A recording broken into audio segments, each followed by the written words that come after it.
Hello friends, स्वागत है आप सभी का सी बिबिकल आर्ट्स क्लासेस में। दोस्तों, नागरिक शास्त्र के एक और आज इम्पॉर्टेंट टॉपिक को कवर करने वाले हैं और वो जो टॉपिक हमारा रहेगा वो रहेगा अंतर्राष्ट्रीय संगठन। अंतर्राष्ट्रीय संगठन से जो भी प्रश्न बनने वाले हैं वो सब मैंने यहाँ पे कलेक्ट कर लिए हैं। आपको अच्छे तरीके से दोस्तों समझा देंगे।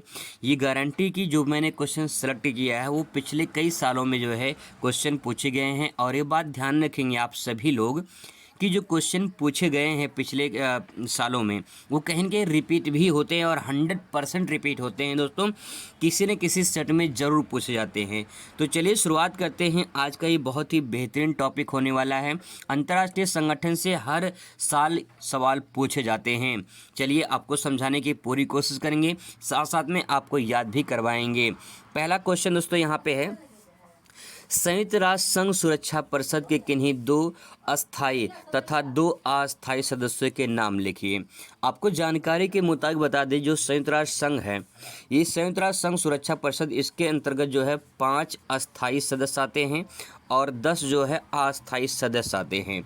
और जो 10 अस्थायी सदस्य आते हैं, 5 अस्थायी सदस्य होते हैं, इन्हीं में से जो है 2-2 का नाम पूछा है। किन्हीं 2 का नाम लिखना है, 2 अस्थायी लिखना है और 2 अस्थायी सदस्यों का नाम लिखना है। अब यहाँ पे दोस्तों देखिए, 2 अस्थायी सदस्य में बात करें तो मैं अभी 5 को बता दूंगा। अभी आगे इसका एक लॉन्ग क्वेश्चन आएगा, उसमें पूरा कंप्लीट मैं कर दूंगा, ठीक है। पहले यहाँ पे समझ लीजिए कि 2 जो अस्थायी सदस्य हैं वो एक अमेरिका हो गया, दूसरा फ्रांस हो गया, ठीक है। अमेरिका और फ्रांस। अमेरिका देखिए नॉर्थ अमेरिका में आता है और इसके बाद फ्रांस जो होता है ये यूरोप महाद्वीप में आता है। वहीं बात करें अस्थायी सदस्य में तो भारत और नॉर्वे। भारत देखिए एशिया में आता है, नॉर्वे आता है यूरोप महाद्वीप में।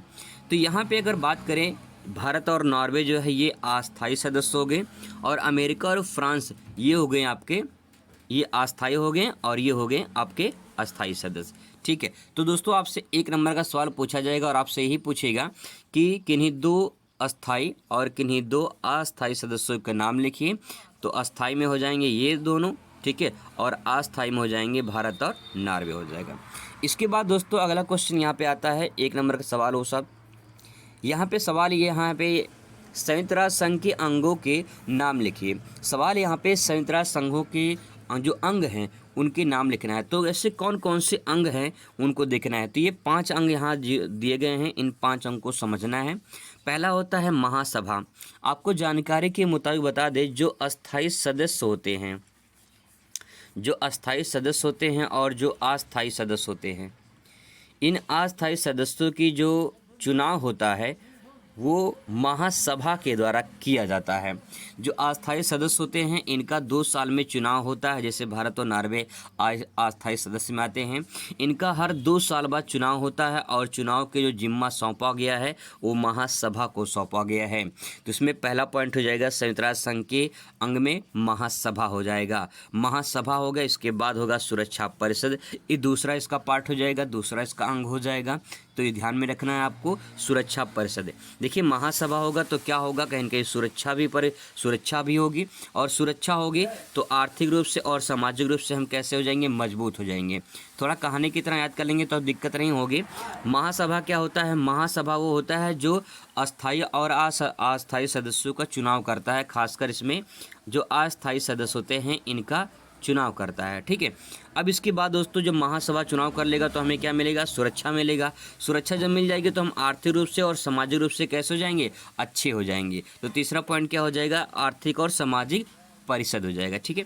इसके बाद दोस्तों आपका आता है सचिवालय। सचिवालय का होना जरूरी है, ठीक है, ताकि जो है हमारे काम अच्छे से हो सके। तो सचिवालय होना जरूरी है। तो महासभा होगा, महासभा होगा तो सुरक्षा होगी, सुरक्षा होगा तो आर्थिक और सामाजिक जो है वो हमको सुरक्षा प्रदान होगी।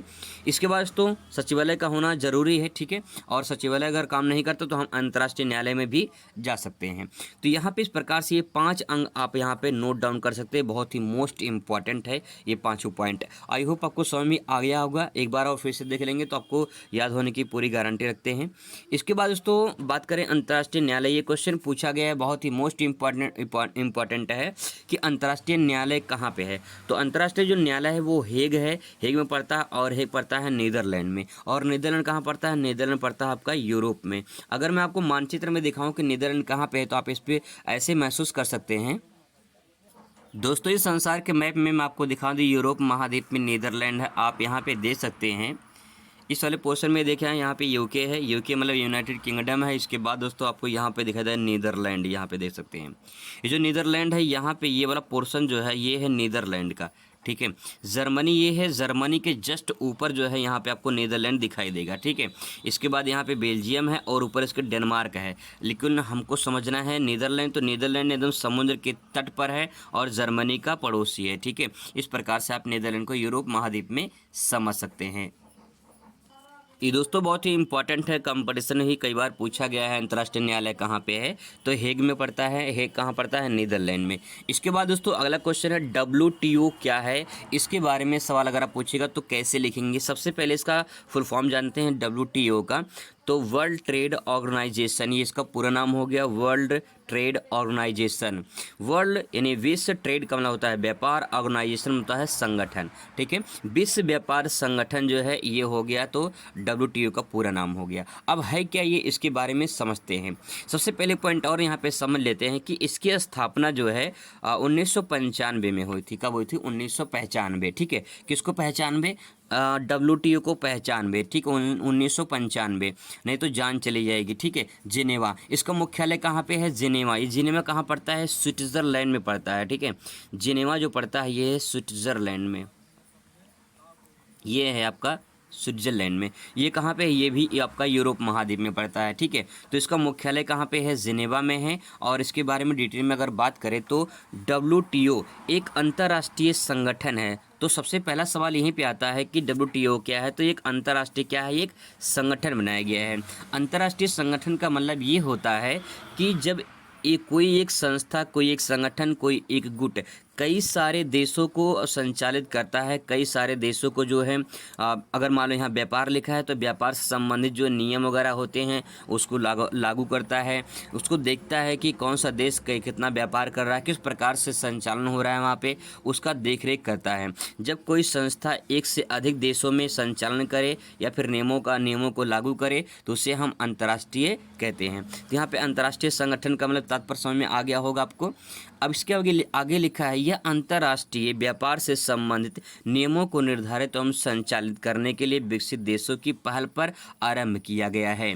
अब दोस्तों जो WTO है, देखिए विकसित देश जो होते हैं, विकसित देश वो होते हैं जो पूरी तरह से कहीं न कहीं अपने आप में डेवलपमेंट होते हैं। जैसे उनका प्रति व्यक्ति आय अच्छा होता है, उनकी तकनीकी अच्छी होती है, उनकी जो है रोजगार अच्छे होते हैं, वहाँ पे व्यापार अच्छा होता है, वहाँ पे लोगों का विकास सब कुछ अच्छा होता है, चिकित्सा की सुविधा होती है, शिक्षा की सुविधा होती है, इसीलिए विकसित होते हैं, ठीक है। अब दोस्तों यहाँ पे अगर बात करें विकसित देशों के पहल पर एक शुरू किया गया है एक अंतर्राष्ट्रीय संगठन है जिसका नाम है WTO, ठीक है। अब ये क्या है, तो यहाँ पे जो नियम लगाए जाते हैं व्यापार में, एक देश से दूसरे देश में व्यापार करना हो, जैसे मान लो चीन जो है, चीन भारत में व्यापार करता है, ठीक है। चीन जो है भारत में व्यापार करता है, तो उस व्यापार पे जो है नियम लगाने के लिए WTO जो है कानून बनाता है कि देखो इस प्रकार से नियम लगाया गया है, ऐसे ऐसे जो है व्यापार करना है। तो कोई भी देश किसी दूसरे देश में जब व्यापार करना होता है तो उसे WTO का जो है नियमों को पालन करना होता है, यही WTO है, ठीक है। दोस्तों इसमें बहुविकल्पीय सवाल भी पूछे जाने की संभावना है, इसीलिए इसका मुख्यालय मतलब इसकी स्थापना और इसका मुख्यालय ये दोनों आपको ध्यान में रखना है। 1 नंबर बहुविकल्पीय में पूछा जा सकता है। आई होप आपको क्लियर हो चुका होगा WTO के बारे में। WTO क्या है? एक अंतर्राष्ट्रीय संगठन है जो व्यापार से संबंधित नियमों को निर्धारित करता है और संचालन करता है। विकसित देशों की पहल पे शुरू किया गया एक ऐसी संस्था है जो व्यापार से संबंधित है, ठीक है। इसका स्थापना 1995 में हुई थी, मुख्यालय जिनेवा में। जिनेवा कहाँ पे? स्विट्जरलैंड में है, ठीक है। आइए बात करते हैं अगला प्रश्न यहाँ पे। दोस्तों यहाँ पे जो प्रश्न है अगला उसको समझने की कोशिश करते हैं, बहुत ही मोस्ट इम्पॉर्टेंट मैंने सेलेक्ट किया है। यहाँ पे दोस्तों सवाल है अंतर्राष्ट्रीय मुद्रा कोष के कार्यों को बताइए और विश्व बैंक पर टिप्पणी लिखिए। 2 क्वेश्चन है अथवा करके पूछा गया है अलग अलग प्रकार से। आइए डिटेल में समझाते हैं, आपको पूरा अच्छे समझा देंगे, इस बात का भरोसा करिए, ठीक है। दोस्तों यहाँ पे लिखा अंतर्राष्ट्रीय, मैंने अभी आपको बताया अंतर्राष्ट्रीय का मतलब क्या होता है। कोई भी एक देश जब दूसरे देश से कोई संबंध रखता है तो वो अंतर्राष्ट्रीय मुद्दा हो जाता है, ठीक है।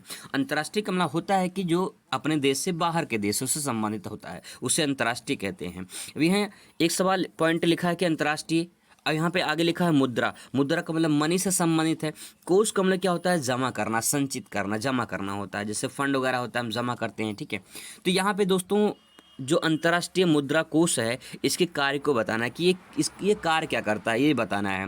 दूसरी बात है, अथवा करके पूछा कि जो विश्व बैंक है, इस पर टिप्पणी लिखना है या इसके कार्य लिखना है। तो ये आपसे ये सवाल पूछेगा तो उसको कैसे लिखेंगे? सबसे पहले आपको ये समझना है कि अंतर्राष्ट्रीय मुद्रा कोष और विश्व बैंक है क्या, तभी तो कार्य समझ पाएंगे। अगर डायरेक्ट मैं आपको कार्य ही समझा दूँ तो दिक्कत हो जाएगी। आपको जो बेसिक आधार है वो आपका कमज़ोर हो जाएगा और आपको प्रश्न समझ में नहीं आएगा। उसका आंसर भी आप अगर याद रट्टा मार लेंगे तो आगे चलकर भूल भी जाएंगे। इसलिए दोस्तों समझने की जरूरत है। यहाँ पे सबसे पहले यही समझते हैं कि अंतर्राष्ट्रीय मुद्रा कोष और विश्व बैंक है क्या, ये फिर कार्य को समझेंगे। यही समझने का तरीका होता है, यही पढ़ने का तरीका होता है। लोग क्या करेंगे, क्वेश्चन बैंक से, किताब से कहीं से नोट डाउन करके बता देंगे देखो ये कार्य है। अरे नहीं भाई, याद करने का तरीका होता है, एक प्रोसेस होती है। अगर आपको मंजिल पर चढ़ना है तो पहले आपको सीढ़ी बनानी पड़ेगी। जब आप सीढ़ी बना लोगे तभी जो है आप उस मंजिल पर चढ़ सकते हैं। और अगर बिना सीढ़ी के चढ़ गए तो आप जो है मंजिल पर नहीं पहुंच पाओगे। इसीलिए सीढ़ी बनाना बहुत ज़रूरी होता है। चलिए मैं आपको सीढ़ी बनाता हूँ, फाउंडेशन जो है वो आपको मजबूत करता हूँ। सबसे पहले अंतर्राष्ट्रीय मुद्रा कोष और विश्व बैंक क्या है समझने की कोशिश करते हैं। द्वितीय विश्व युद्ध के दौरान द्वितीय विश्व युद्ध था वो कब से कब शुरू हुआ था तो बता दें। 1939 से लेकर 1945 तक द्वितीय विश्व युद्ध चला था, ठीक है। 1939 से लेकर 1945 तक द्वितीय विश्व युद्ध चला था। उसी द्वितीय विश्व युद्ध दौरान की बात है, ठीक है। तो यहाँ पे देखिए 1945 से 1939 से 1945 तक जो है द्वितीय विश्व युद्ध चल रहा था। और उसी में 1944 की एक घटना है। देखिए 1944 में अमेरिका, जो संयुक्त राज्य अमेरिका है, अमेरिका के न्यू हैम्पशायर शहर में, किस शहर में? न्यू हैम्पशायर शहर में, ठीक है। कैसा शहर है? न्यू हैम्पशायर शहर है। और ब्रेटन वुड्स नामक स्थान है, ये ब्रेटन वुड्स नामक स्थान है। और इसी स्थान पर जो है एक सम्मेलन हुआ था। उसी सम्मेलन में अंतर्राष्ट्रीय मुद्रा कोष और विश्व बैंक की स्थापना की गई थी। यहाँ पे तो बात क्लियर हो चुकी है कि इनका जन्म हुआ है। किसका? अंतर्राष्ट्रीय मुद्रा कोष और विश्व बैंक का क्या हुआ है? जन्म हुआ है। जन्म कब हुआ था? 1944 में। किस स्थान पे हुआ था? ब्रेटन वुड्स नामक स्थान पे हुआ था। और ये कहाँ पे है? न्यू हैम्पशायर में है। और न्यू हैम्पशायर कहाँ पे है? अमेरिका में है। आई होप दोस्तों आपको क्लियर हो चुका होगा। यहाँ पे सबसे पहले अगर आपसे पूछा जाए कि इन अंतर्राष्ट्रीय मुद्रा कोष क्या है तो इनका जन्म हुआ है। जन्म कब? 1944 में। और किस स्थान पे? ब्रेटन वुड्स नामक स्थान पे, न्यू हैम्पशायर में और अमेरिका में हुआ था। अब दोस्तों इसका कार्य क्या है ये बात को समझते हैं, लेकिन थोड़ा डिटेल में और मैं आपको समझा दूं कि 1944 में इन दोनों की स्थापना हुई द्वितीय विश्व युद्ध के दौरान। द्वितीय विश्व युद्ध में जो देश प्रत्यक्ष या अप्रत्यक्ष रूप से प्रभावित हुए थे उनकी आर्थिक मदद के लिए अंतर्राष्ट्रीय मुद्रा कोष और विश्व बैंक की स्थापना की गई थी। अब दोस्तों यहाँ पे एक बात और समझने की कोशिश करते हैं कि अंतर्राष्ट्रीय मुद्रा जो कार्य है वो कौन कौन से कार्य करते थे। लेकिन बस आपको इतना समझना है, द्वितीय विश्व युद्ध चल रहा था, उस टाइम पे जो देश घायल हो जाते थे या जो कहीं न कहीं उनकी आर्थिक स्थिति खराब हो जाती थी, उनको आर्थिक सहायता देने के लिए अंतर्राष्ट्रीय मुद्रा कोष और विश्व बैंक अस्तित्व में आए थे, ताकि जो है जो अन्य देश हैं उनको, गरीब देश हैं, मतलब अर्धविकसित देश हैं, विकासशील देश हैं, उनको आर्थिक सहायता पहुँचाया जा सके। इसी प्रकार से जो है ये ब्रेटन वुड्स नामक स्थान पर अंतर्राष्ट्रीय मुद्रा कोष और विश्व बैंक की स्थापना की गई थी। आगे बढ़ते हैं, इनके समझते हैं कुछ और इम्पोर्टेंट और इसी में कार्य भी आपको समझा देंगे। सबसे पहले है अंतर्राष्ट्रीय मुद्रा कोष। ये वैश्विक स्तर की वित्तीय व्यवस्था को देखरेख और वित्तीय और तकनीकी सहायता उपलब्ध कराता है।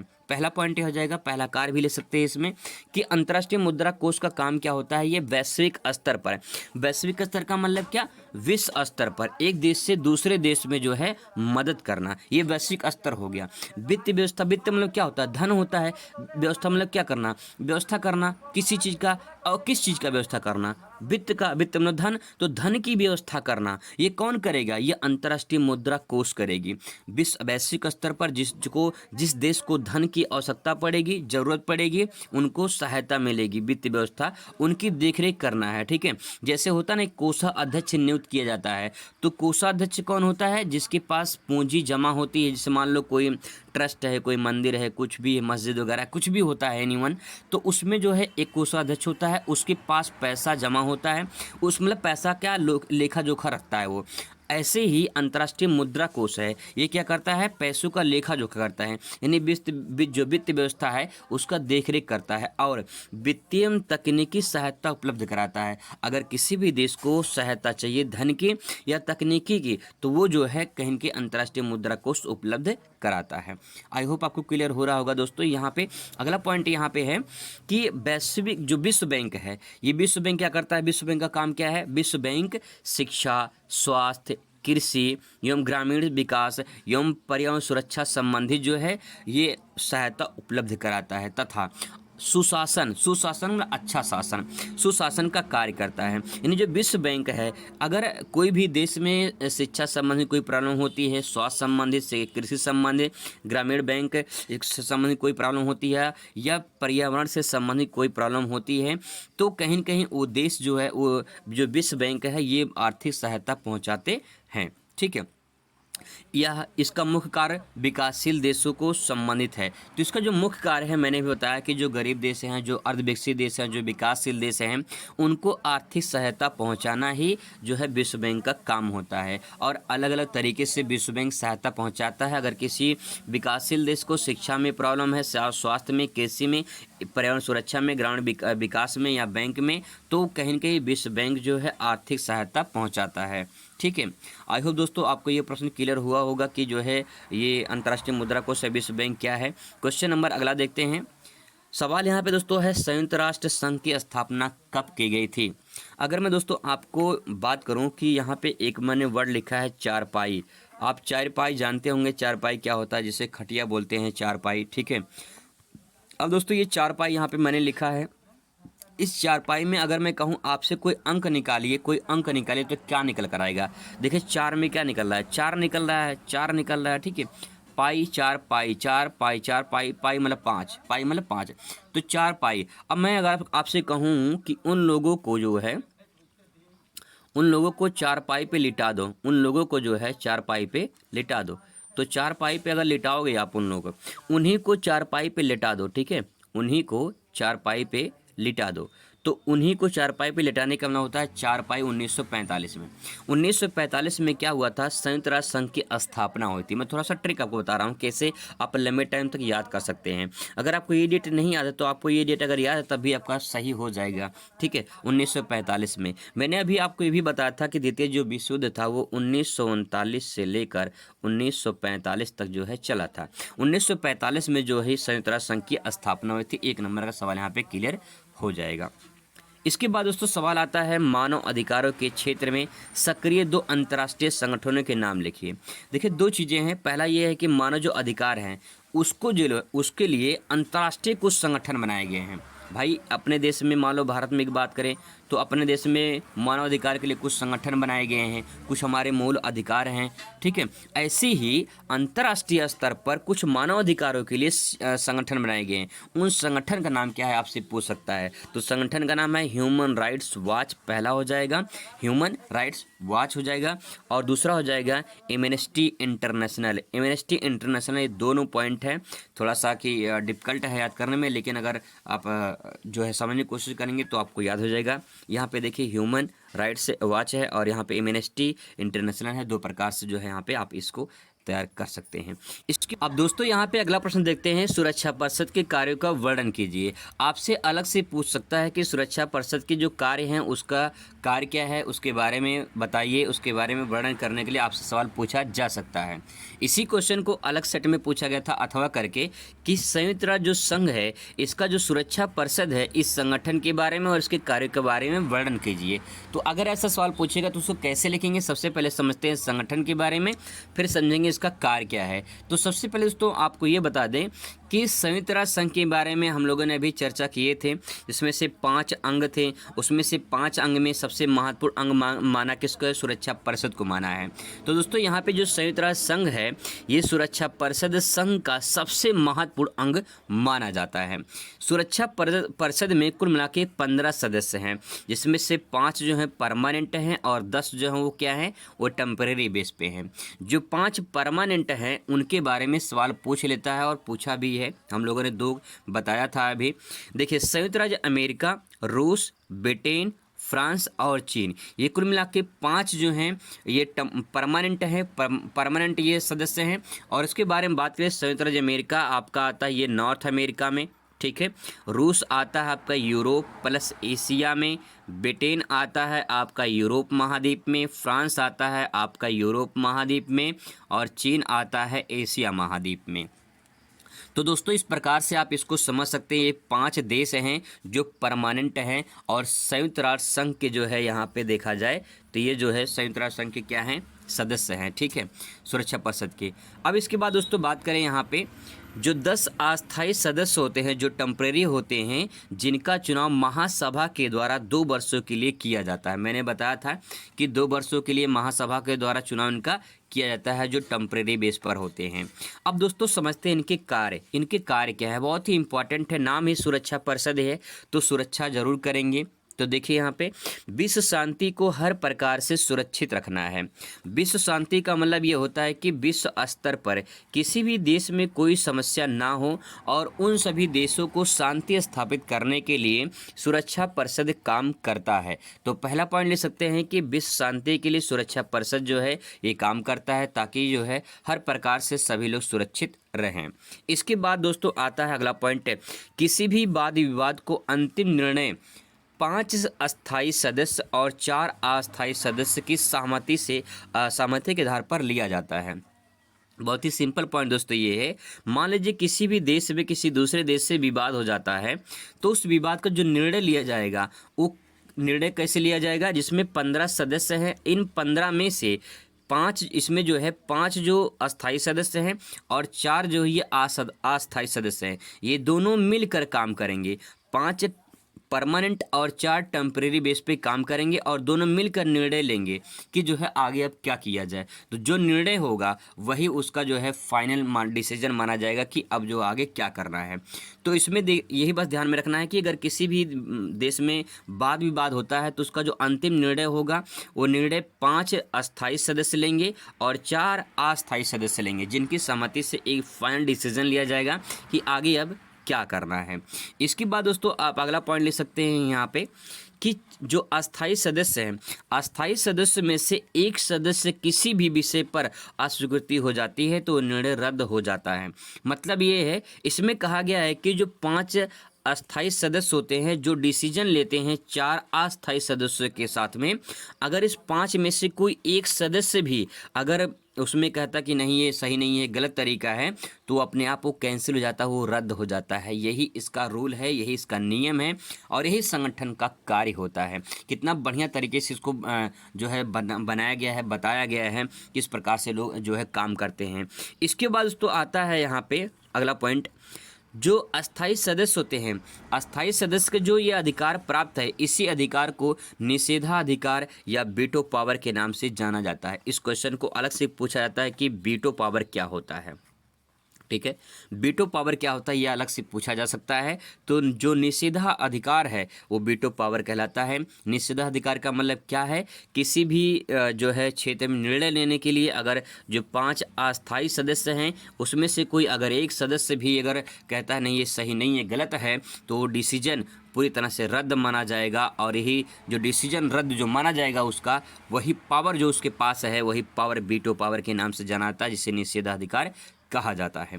इसके बाद तो आता है 5वां पॉइंट, आवश्यकतानुसार इन अपने सैन्य शक्ति का प्रयोग का भी अधिकार है। अगर कोई भी देश में कोई भी सुरक्षा परिषद काम करती है, अगर वो नहीं मानती है सुरक्षा परिषद के जो बात कहा गया है, अगर वो देश नहीं मानती है तो उसे सैन्य शक्ति यानी सेना की जो शक्ति है उसका भी प्रयोग करने के जो है अधिकार प्राप्त है। तो इस प्रकार से दोस्तों आप इसको समझ सकते हैं। बहुत ही इम्पॉर्टेंट पॉइंट मैंने आपको यहाँ पे बताए हैं, ये बहुत ही मोस्ट इम्पॉर्टेंट है। आप इनको एक बार ज़रूर तैयार कर ले। अगर इनका PDF चाहिए तो मैं टेलीग्राम पे भेज दूंगा और व्हाट्सएप नंबर पे भेज दूंगा, जो पिछली वीडियो मैंने व्हाट्सएप नंबर बताया था।